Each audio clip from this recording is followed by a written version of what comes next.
Hi மக்களே, சூப்பரான ஒரு தம் பிரியாணி தாங்க பார்க்க போகிறோம். மட்டன் தம் பிரியாணி. இந்த வீடியோவில் வரக்கூடிய பொருளெல்லாம் பார்த்துக்குங்க. இந்த பொருளை லைட்டாக வந்து குக்கரில் போட்டு நம்ம லைட்டாக அதை வறுத்துட்டு அதன் பிறகு எண்ணெய் ஊற்றிக்கலாம். பிரியாணிக்கு தேவை ஒரு அடிகனமான ஒரு பாத்திரம் மட்டும்தாங்க.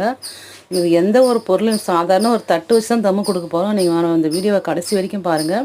இதுமாரி மசாலா பொருள்லாம் வறந்ததும் வெங்காயத்தை போட்டு வதக்கிட்டு அதுக்கு தேவையான உப்பு போட்டு வதக்கிட்டு கொத்தமல்லி, புதினா, தக்காளி, பச்சை மிளகாய் எல்லாம் போட்டு வதக்கிட்டு கொஞ்சம் தக்காளி போட்ட கையோடவே நம்ம என்ன பண்ணுறோம்னா கொஞ்சம் இஞ்சி பூண்டு பேஸ்ட்டு போட்டுக்கோங்க. தயிர் ஊற்றிக்கலாம். அது நல்லா பிறந்த டைமில் காரத்துக்கு காஞ்ச மிளகாத்தூள், ஃப்ளேவருக்கு வெறும் பிரியாணி மசாலா மட்டும்தாங்க போடுறோம்.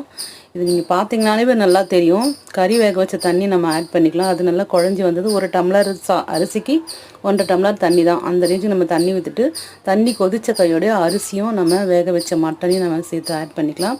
இதை ஆட் பண்ண கையோடு நம்ம என்ன பண்ணுறோம்னாக்கா உப்பு காரம் பார்க்குறது ரொம்ப ரொம்ப முக்கியங்க. உப்பு காரம் பார்த்துக்கலாம். காத்துட்டு சரியானதும் கொஞ்சம் புதினா போட்டு சாதத்தை இதை மாதிரி தண்ணியும் சாதமும் சேர்ந்து வட்டமே நம்ம அடுப்பு சிம் பண்ணிக்கலாம்.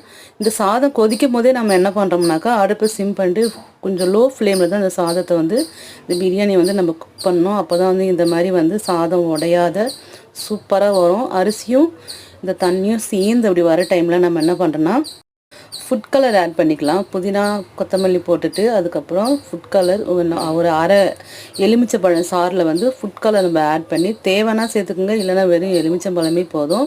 ஆனால் புளிப்பும் காரமும் கொஞ்சம் எக்ஸ்ட்ரா இருந்தால் தான் இது வந்து பிரியாணி வந்து அட்டகாசமாக இருக்கும். யார் வேணால் பண்ணலாம். ஒரே ஒரு தட்டுப்பட்டு தாங்க தம்மு கொடுக்குறோம். நல்லா பார்த்துக்கோங்க.